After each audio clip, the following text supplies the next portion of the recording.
And Cik Azhar deposited 500 every quarter for 5 years in an account that pay 3.85% interest compounded quarterly. Okay, let's draw some timeline meanwhile. Okay, deposited 500 every quarter. Apa maksud dia? 500 in 1 year. In 1 year berapa? 4 kali every quarter. Okay. 500. Okay. So what is 500 means? It is a serial payment R. Okay. Dia adalah satu bayaran bersiri. Okay. That paid 3.85%. So that is our J, 0.0385. Hati-hati kat situ.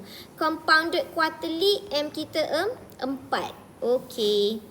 Then what's next? He withdrew 5. No, wait a minute. Berapa lama dia nak buat 500 tu? 5. Okay. 5 tahun. Okay. 5 tahun. Alright.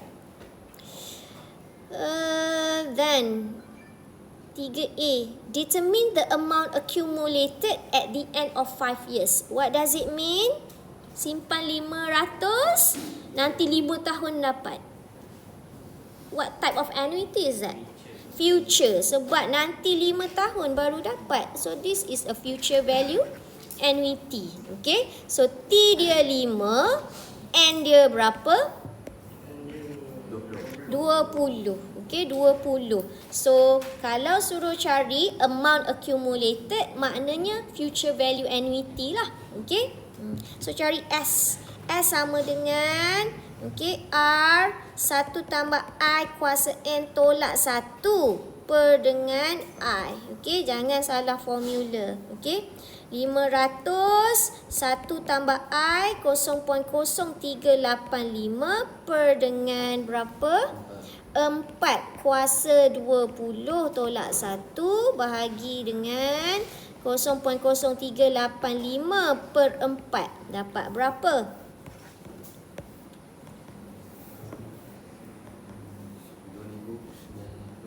10,000, sorry. 10,000? 969 47 sen. Okey. Sorry, 41 sen. Oh, okay.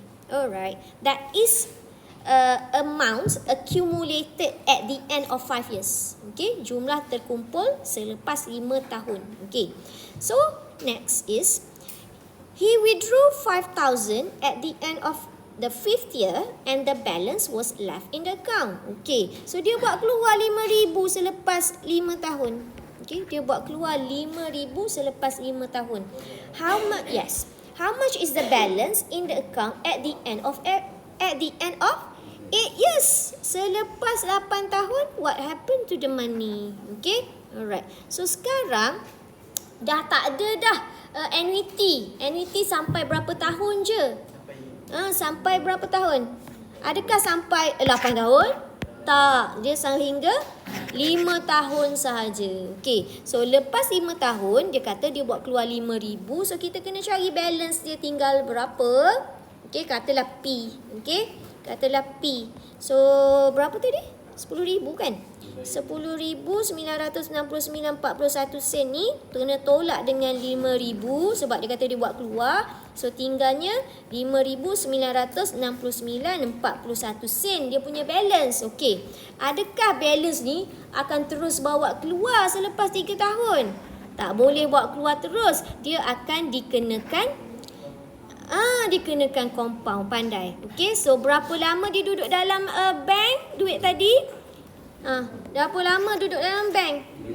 3 tahun. T dia 3. N dia berapa? Adakah dia masih menggunakan J yang sama? J dia masih sama. Okey. So, kita punya N 3 kena darab 4 dapat 12. Okey. So, this is a new S. Okey. Jangan tertukar dengan S tadi. Right? S yang baru. Kalau tadi adalah S1, sekarang saya buat S2 supaya tak confuse. Okay. So, S2 kita, ini adalah duit lamsam. 1 jumlah duit. So dia adalah principal. Okey, dia akan dimasukkan ataupun nak cari future value. Okey, kita kena compound P1 plus I power N.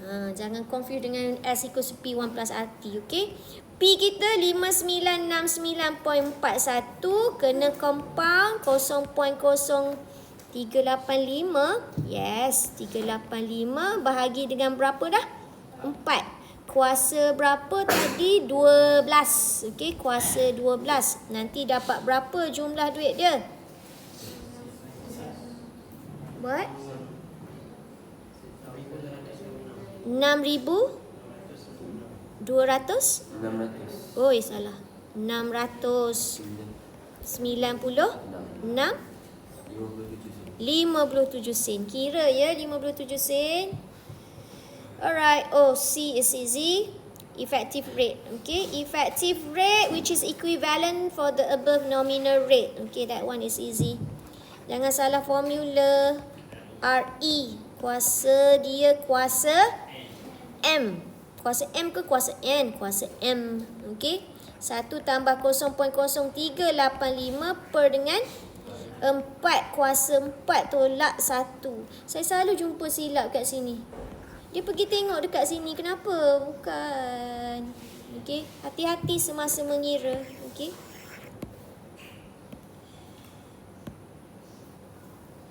Dapat berapa dia punya percentage? Again? 3.91%. Okey.